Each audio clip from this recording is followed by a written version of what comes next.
Excellence in our industry comes from quality teams creating quality products. In an industry that's constantly evolving, it's your unwavering grit, determination, and passion that drives innovation and elevates standards to new heights. As brewers ourselves, we know what that passion looks like. It's the drive to create something exceptional, fueled by dedication and love for the craft. As a stainless steel equipment manufacturer for over 10 years, ABS Commercial provides a full consultative approach to our customers, from consultation and design to installation and ongoing care and maintenance. Whether you're in planning, just getting started, or looking to expand, we're here to support your growth and your success. Thank you for choosing ABS Commercial as your trusted partner.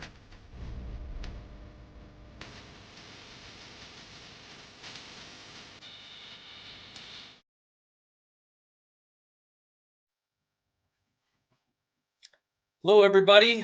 My name is Dan Klasen. You're starting the session of smart buying here today.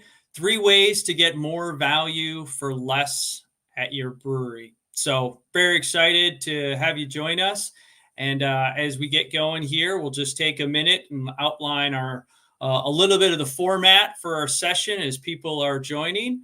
And I want to remind you that there are a section here for comments. So as you go, this is meant to be engaging. So if you have something that I've covered too quickly, by all means, fire off an email, and I can see that here in the comments section to our right. So going to go over a little bit about who I am, a little bit of background, and then dive right into the concept of smart buying and why it's important. I use an example of a group purchasing organization or GPO as a starting point on why smart buying is important and relevant to today's day and age of running a brewery.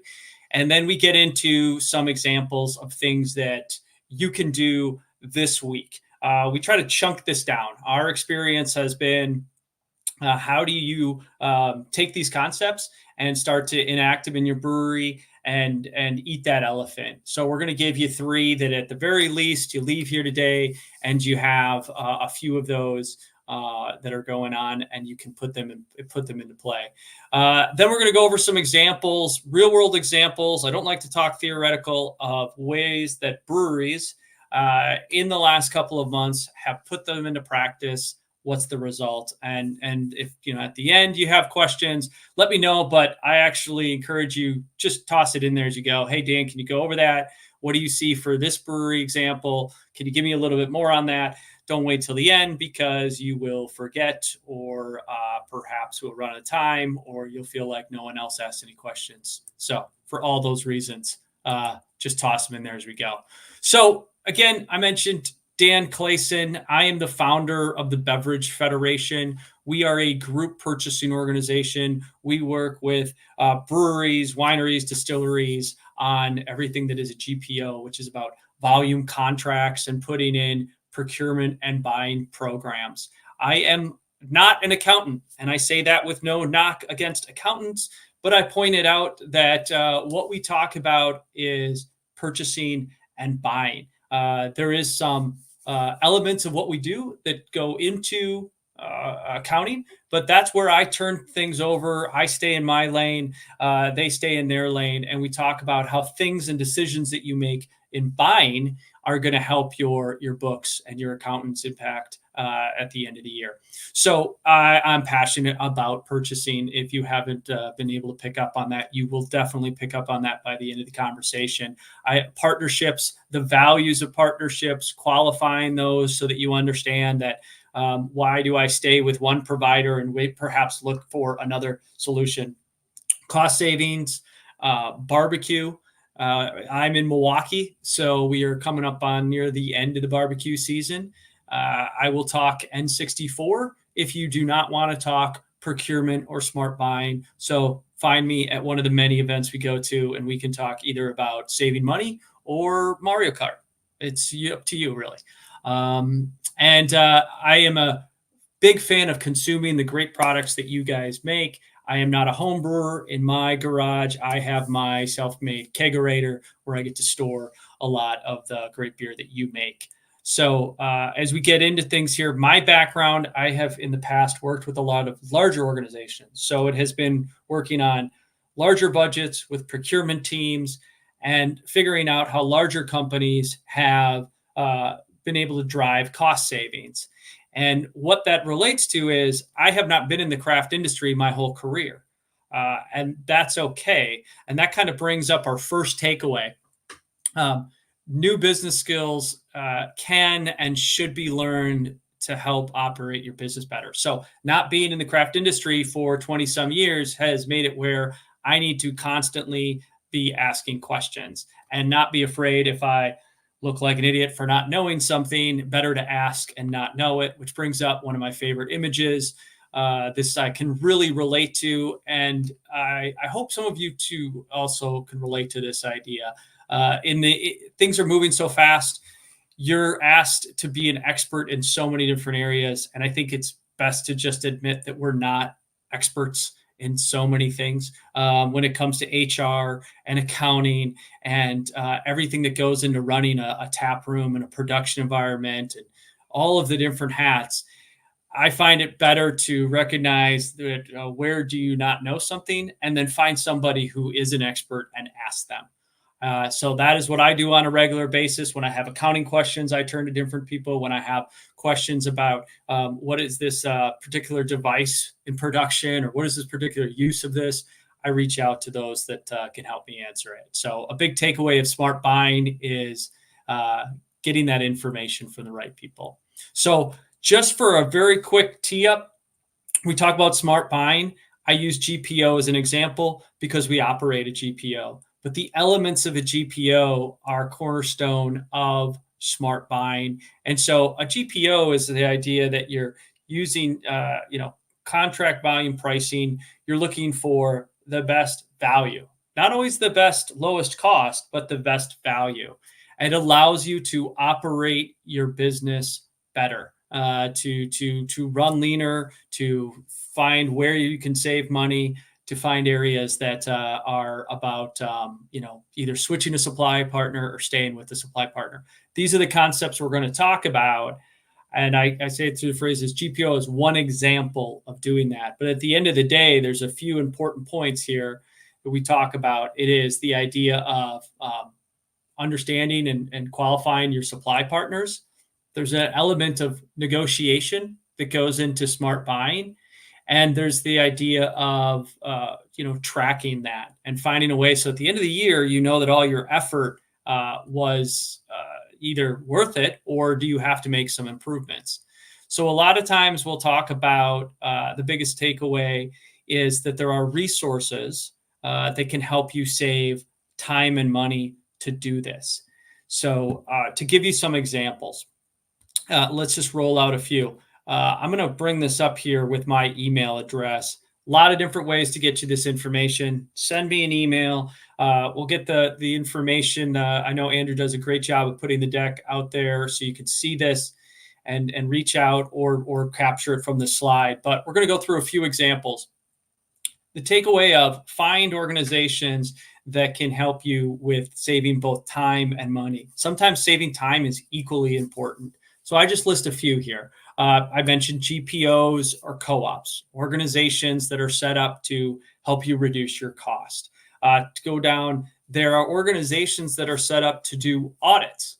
This is a favorite of mine that a lot of breweries I talk to aren't aware of. An example of audit organizations, we have one listed here called the Merchant Cost Consulting. That's an organization that will review your credit card charges. Specifically, what is the actual charges you're seeing coming out of your deployment from your POS down to the credit card charging. I find that to be very confusing by design. And so it actually looks at a no cost, does an audit, and will review your charges and make sure that you're being charged what you're supposed to be charged. And so that's an example. They actually do the audit at no charge. There's a similar companies that do this for your utility bills. They'll review your utility bills at no cost and then identify if you're being overcharged by your municipality. What the caveat is that they have a shared savings program. So if they uncover, let's say $5,000 in incorrect billing, they will help you get that squared away, but then a certain percentage of that savings goes to them for finding that error. But these are examples of low cost, no cost programs to try to find savings. Grants are another one. Grants can be very confusing, but there's a lot of options out there. I listed as a resource. There's some listed on the Brewers Association page. So there's a lot out there. There are grants that we're familiar with that are about improving your facility, run by different cities, and can help from everything inside the building to outside of the building. Energy saving programs. These are another ones that we help organizations with or point them in the right direction. Each state has different energy saving programs to help you when you're looking at providing a new piece of equipment, perhaps looking into automation. These are all areas when you could activate a program where you could save money using state agency money to do that. If you're getting a piece of equipment, you might have a choice between one that's slightly more energy saving over another. And with that information, you can go and get a significant amount back if you choose the more energy efficient one. Reward programs that are out there. We've listed one that are out there to run at your brewery. Low cost, no cost. They're meant to be set up to benefit both you and the other organization. I have Harvest Host here, which is a great organization that helps try to drive RV traffic to your organization, if that makes sense. And to round it out, free resources. Case in point, the CVP. Great example that the craft beer professional represents, as has put together a lot of energy and effort and events like this, as well as their forums, to provide a resource, a no-cost resource to breweries.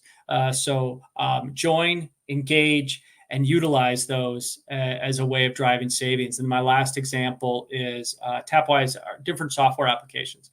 This gets into another thing that we talk about, and I don't think breweries have as many resources as they could, is about ways to save time.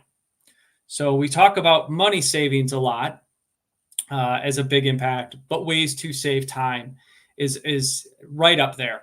And so what this program does actually is it helps you run your mug club program or rewards programs.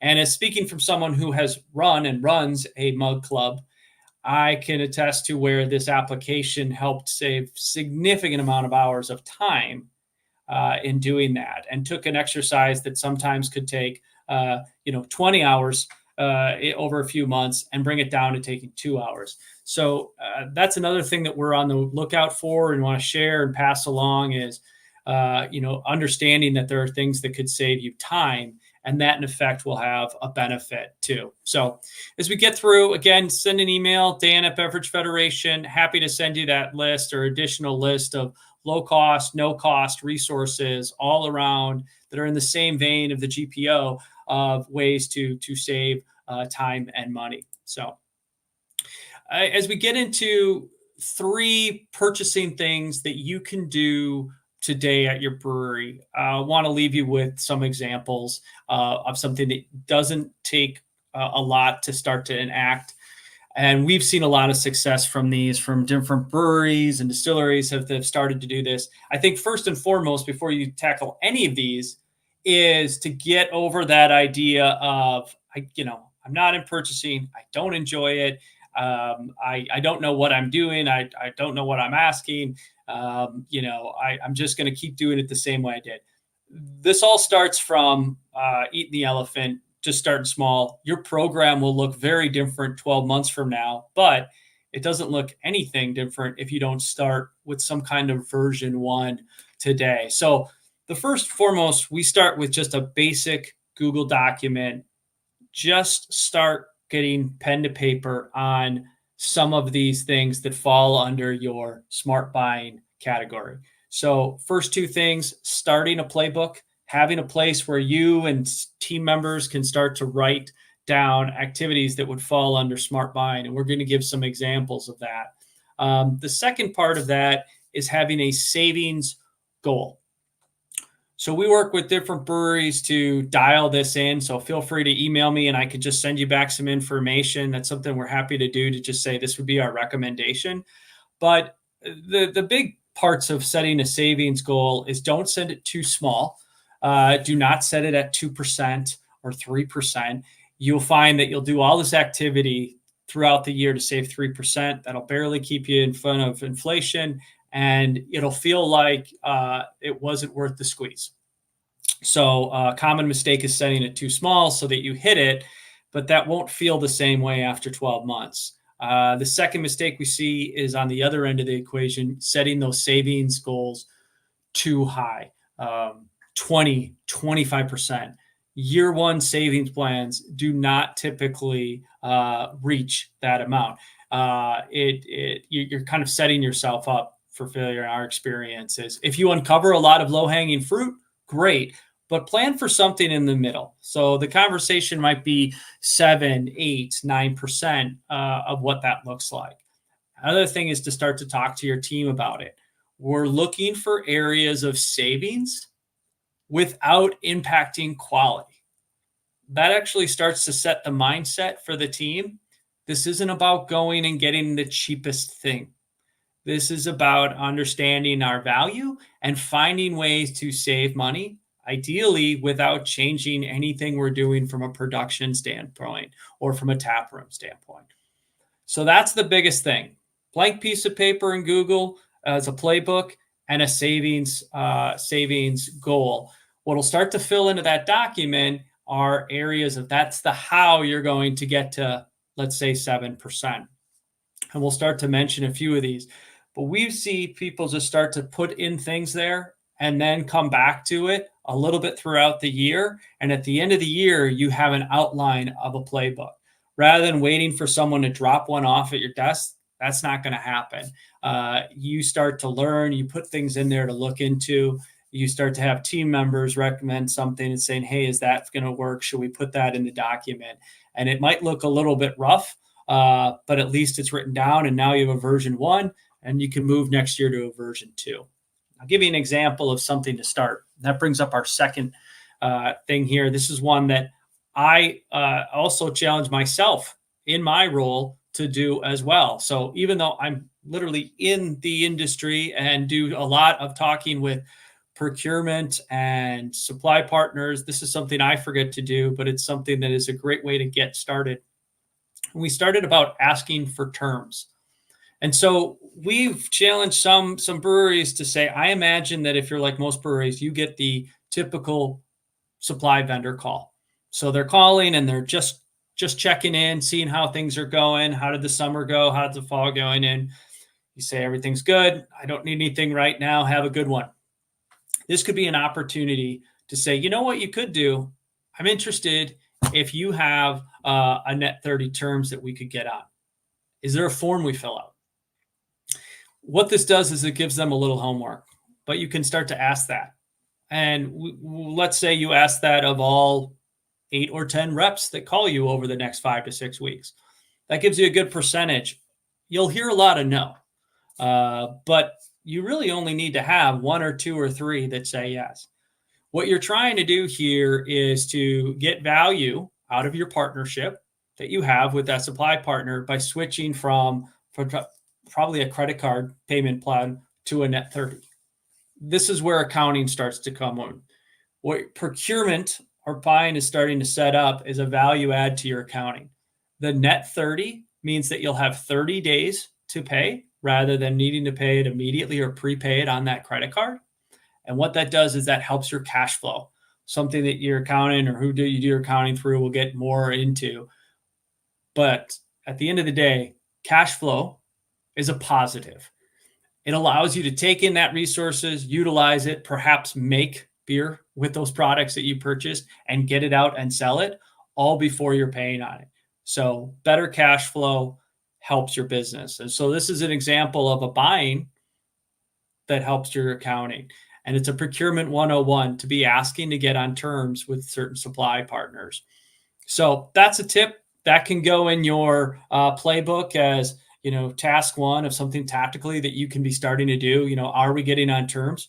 And what you could do is record in there that over 6 months we got on terms with 5 partners, so that has that benefit, and then you can see that's the value within that section of talking to our partners and getting on terms, and you can quantify that a bit more. So this is another category. This could go into your playbook under the topic of reviewing supply partners. There's a lot that goes into this, but start simple. We recommend when you're reviewing and having that conversation with supply partners, select some supply partners that you feel are underperforming.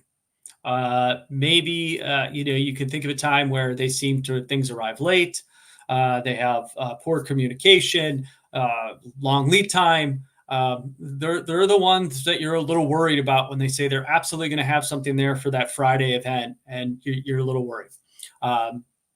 Put them on the list. And the purpose of that is that could be an area to start where you have an understanding that the service or value you receive from them is low. And so you're looking for an alternative. This is an idea where you send out 3 quotes to a competitor and understand our cost, understand about response time. You start to evaluate them from a purchasing standpoint. Would they be a good alternative to do that? This is also, the start of the RFQ process, or RFP, request for quote. It always sounds a little scary to be doing this, but it's very simple. It's simply requesting 2 or 3 quotes and then documenting it in a way that you can identify what's the best alternative. So you don't have these things written down on the back of the napkin or in your inbox, or you're doing 2 and then someone else in the brewery is doing 1 and someone else is talking to them. You have to organize the responses. So this is where it takes a little time to organize it, because you have to understand, how did we pick that next one? This can also be a great thing to do with a relatively new employee, younger employee to the industry, and say, listen, we're going to learn this together, and then you're going to be able to do some of this too. I'm going to give you the 3 people I want you to reach out to, and I want you to reach out and ask these questions. And then I want you to put it together in a way that we can talk about it in a week or 2. So it allows others in the organization to understand that evaluating partners is part of your DNA. It's what we do. We value the partners that help us run our business. And there's, from time to time, a need to evaluate alternatives or backups to help us do business.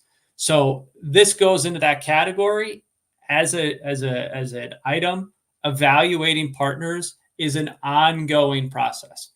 You could set it where you're going to evaluate a partner a month, and then at the end of the year, be able to say, we evaluated 12 partners. Sometimes you might switch to an alternative. Sometimes you might stay, but it allows you to see the value. A lot of times, switching or staying can help drive down your cost, as well as increase the service you're getting. So it's 2 areas that you can be pulling on. You can be reducing your cost, adding to that 7 or 8% we talked about, as well as seeing an increase in service where someone is more timely. There's not a gap on a wait for ingredients. There's not a lead time. Just as you'd give vendor credit for coming in with a good price, you should also be giving a vendor good marks internally for being on time regularly, or hitting their shipping schedule, or making it easy to work with, going out and getting net 30 terms for you. All of that should factor in.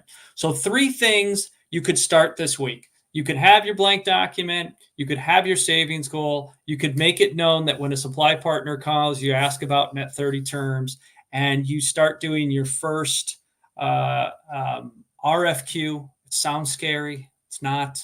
But those could be 3 things to get started. And guess what? You now have a smart buying program. And for next week, you set aside an hour and you continue that. Continue to chip away at that and eat that elephant. And it's okay if it looks a little ugly as we go. So big part of it, I think we touched on this, is the trial and error approach of it. If you're worried about getting it right out of the gate, you'll never get started. So that is where we want people to dive into it. So we talked about concepts for the smart buying programs, why it's important, critical to be finding a cost savings as you operate your business. If you operate at the status quo, your costs will just continue to go up. That's economics 101, whether it's just, post-COVID, inflation, et cetera, costs will continue to go up. So you need to have an engine that continues to drive costs down where you can without sacrificing value. It always goes back to that, where we don't want to talk about that we're always the cheapest solution is the goal. But that's why it's important. How to do it for your brewery is what we covered a little bit to get started with the smart buying program. A lot of breweries we talk to are process driven, or there's a process in place. There's a production process. So maybe adopting that same kind of mindset is we're going to build a process around buying that is better, that is more trackable. But we want to touch on how some breweries have been seeing results just in the last few months. So these are a few that we borrowed from some recent breweries. And I think there's a mindset that depends on the brewery. Some people like to start and just jump into the deep end and start talking about their cans and their malts and their hops. That's fine. There is a little bit of risk, or it could be a lot of risk, with starting to consider changing that partner network this month. Others like to start on the other end of the equation and build up some wins on something. And we are, we like to help make suggestions on either end of the equation, wherever you want to start, right? So there's some good principles, whether you're starting with the big stuff or the little stuff. Any savings when you're starting out is a win. So $100 is a win, $10,000 is a win. But take the win, you build off of that, and don't always be thinking you're going to knock it out of the park the first time you do that. When we have someone who starts on the smaller side, stickers are a great example for people to wrap their head around smart buying, as well as teach others within the organization how we're going to do it. You give them the sticker example, you point to it, and they really seem to get it, and then be able to use that to do more of it. So we had a brewery who looked at stickers, and they found that they did an evaluation of which one was the most cost effective. In this case, it was the least expensive sticker provider. Before they switched, they requested and got a small free sample. So they got to evaluate the quality, the response time. It made in America, some criteria that was important to them. So for all of those reasons, they were able to do a side-by-side with their current solution of stickers, the replacement, and this other provider marked all the boxes that were important to them. They had quick turnaround time. It was easy to upload their artwork. The shipping was compared, and then the free sample that they provided helped them evaluate this, rather than investing in a few dollars to get a sample, or more importantly, roll the dice and order 10,000 only to find out that the comparison or the quality sucked. So all of those things matched up that made switching easy decision. So they started saving. They saved considerable money. And I say considerable because we consider $550 considerable. Remember what I said. Any amount is a win when you're doing this. But in smart buying programs, there is a mindset sometimes that this always has to be significant dollars, thousands, $10,000. Typically, what starts to really hurt a business, especially in leaner times, is the small paper cuts, if you will, the $30 annual of something, the $50 of this, $200 there, $500 there. It's actually a multitude of small charges that have gone unchecked that is problematic and hard to rein in. So savings of $500, $600, $800, $1,000, chipping away at that and doing a few a month and finding those can add up to the positive very well. So don't under appreciate the savings that might appear, $500, especially if it didn't take a lot of time or effort to capture that and there wasn't a lot of risk involved.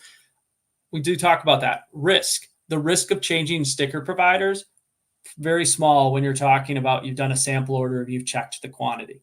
If you have a big event coming up and the sticker is part of your marketing and you order 10,000 and it comes wrong, there's a higher risk, obviously.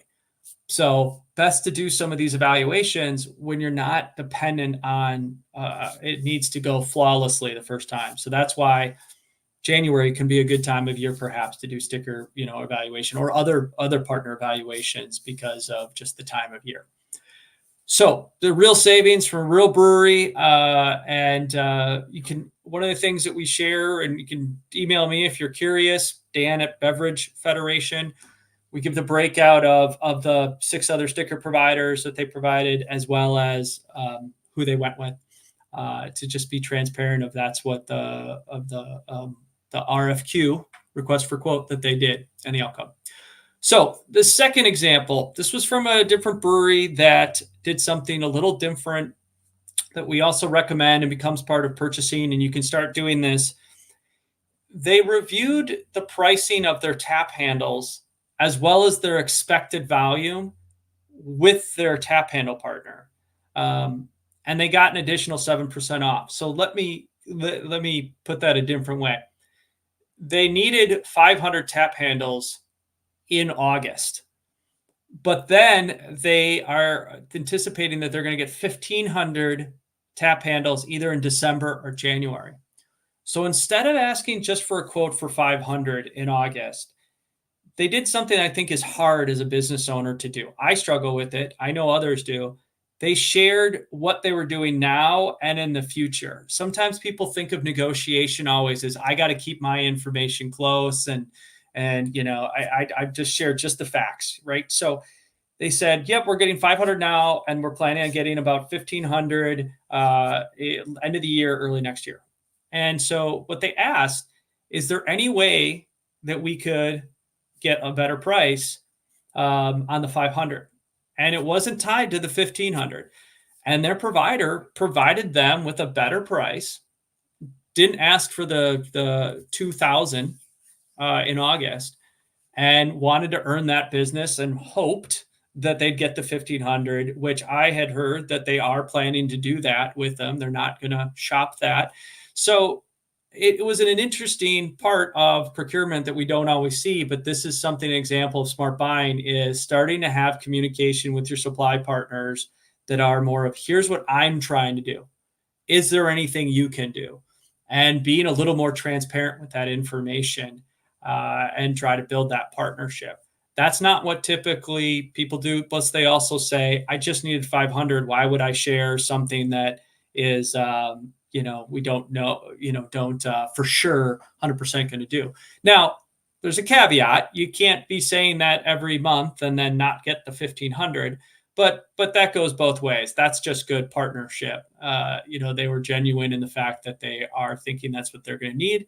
And the partner responded with a significant savings that they've been able to capture across what they've bought year to date, as well as what they're planning on buying end of the year. So that is a cornerstone of smart buying. And the last one we'll end on is another category that is a big part of smart buying programs.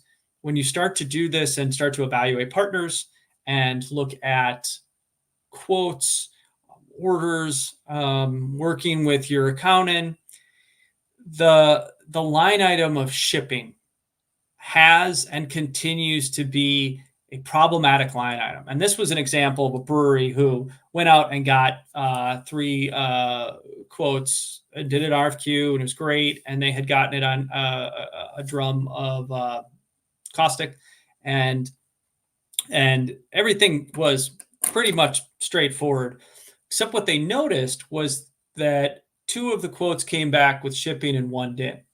And it was the one that was the lowest. And they were about to go with that provider and switch, but they requested an important step always is what's called in purchasing apples to apples. Real technical term. Maybe it's not purchasing. Maybe I just like to use it and say it's a purchasing term. But regardless, it is the needing to make sure everything is the same when comparison. And shipping, I think, actually has continued to be a more area of where there can be confusion, variation, all of that, and hard to tackle. So a lot of times when people are looking at three quotes, they look at the line item of the product, and then they start to make an association that they're the best price. It's an interesting thing that then even when someone shows you that with shipping, they're no longer, you still think they have good pricing. But that's not what the data shows, that the total cost is actually not the scenario that you want to go forward. So in that example, once they asked for shipping, the lowest provider of this 55-gallon drum actually became the highest cost solution. Everyone had a similar lead time. It wasn't a fire drill. They didn't need it. They were asking for ground shipping. No one was putting, a rush order on it, all of that. They had to have their biohazard, all that fun stuff. So everything was equal. But the one they were about to go with now became the highest. So ask for shipping, talk about shipping, but know that it's an area where if you look at it, some supply partners could use shipping and move some money around. They could come in lower on the product and move that money to shipping. That's kind of that kind of back and forth and hiding and shading money. I think it has a way of finding its way to the surface anyway. So, not spending a lot of time on whether the logistics of, a good partner is a little bit more transparent. But a lot of times it's simpler than that because one is located in Florida or Georgia or California, their shipping costs vary, and that's a factor. And they're saying this is what it is. This can be an item where you can go back, and if you want to work with them because of other reasons, you can identify shipping. Is there anything you can do on shipping? We work with some third-party shipper providers. Logicality and Brew Movers are two examples where you could talk to them and say, I'd like to get something from so-and-so. The shipping seems high. Is there something you can do? So you can bring in other partners to try to fix that line item. But just saying that is an area where purchasing and procurement can go sideways, is making sure that shipping has been addressed. It's factored in. It's apples to apples. This is a case where once they did a total cost comparison, the bottom line, this brewery saved 35% on this solution. But if they had just looked at the item in the quote, they actually would have spent considerably more. And they wouldn't have known that. The usual way that a brewery, like a larger organization, would have compared the purchasing, would have compared their quotes with accounting about 60 days later, and it would have come out that maybe the best solution wouldn't have come. I'm talking about a much larger organization. There's not a small business that I'm aware of that is having the person doing the purchasing review quotes with the accounting resource 60 days later. That's just not part of the process, especially reviewing what you didn't go with. So to find that discrepancy. So that's why it's good on the front end to set up a process to get to the best solution and not to worry. All the accounting will bring back to you as a positive, again, is start to show you that your profit line is increasing due to these exercises. So in this example, the last example here on the Cossack, $332, goes to profit, the direct profit, because of the savings. You haven't changed any variables. You were getting 55-gallon solution. Now you're getting it for less. the same amount and you're producing the same things with it, you're cleaning the same things, you're doing the same things with it, all things being equal, that $332 goes directly to the profit at the bottom of it. So, last takeaway. And if you have questions, let me know, because we went over a lot. So I'm going to end on this, and then we've got our first question here, and I'll talk to Ryan here. This is a key component of elements that we talk about. Smart buying is not complicated as it's time consuming. So that's a big recommendation I would make to you guys here. Unlike sometimes the accounting principles that you talk about, there is a complication level, and purchasing can be complicated. Don't get me wrong. But one of the things that I find that people aren't ready for yet is they are ready for a little bit of complication. They are ready for, reviewing pages and pages of quotes. They're ready for some of that. I should have really said the phrase is not always complicated, time consuming. What I don't think people are sometimes prepared for it is saying, this might take you 2 hours to get it right. So don't block 15 minutes, block the 2 hours, because it takes time to do it, especially in the beginning. I find that if people are prepared for the time piece of it, they are less disappointed and more excited about what they were able to accomplish. So, Ryan, good question here. Is it best to structure the RFP? I'm sorry. So Ryan asked, is it best to structure the RFQ so that you are always looking at things equally, apples to apples? I've seen too many times where using a third-party freight supplier is a far better approach. And Ryan states product costs should be the focus. Freight depends on where it's coming from and how much you plan to ship. Exactly. I think it's a great point as you're learning on how to do that. And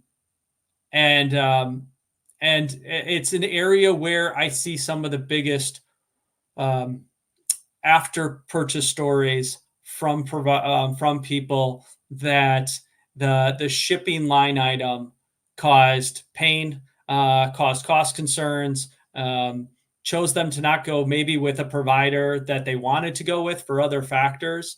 It is a great point, Ryan makes there, and hopefully you can all see in the comments section there what I tried to articulate. It is a good point. The other thing I would say in using resources like the CBP is sometimes throwing it out to the community could be another way of solving that issue as a group. Reaching out to resources like myself, happy to answer questions. For those who don't know, Ryan in the industry as well is, does some great work on consulting and provides is a SME in the area. These are examples of reaching out and asking questions of saying, this is what I'm trying to do. Any suggestions? Before just, paying that higher cost and crossing your fingers. So any other questions or comments or things that we could cover today? If you do, please feel free to put them in the chat now or send me an email. Happy to answer things. In fact, I'll bring up my contact information one more time here. And I have done enough CBP events where I understand that there's not always questions. And so that's okay. I want to be a resource if you need it. Very excited to share the information on smart buying. Keep at it. There are a lot of hats you guys wear. And so the goal isn't that you'd be a perfect in every area. Far from it. I know that's how I feel most days. So I would say start and make mistakes, and that's how you'll learn. I want to thank CBP. I want to thank the sponsors, CDR Beer Lab and ABS Commercial. This is a great forum to be able to share information on what others are doing in the industry and how we can all get a little better. So thank you all. Have a good rest of the day. Appreciate it.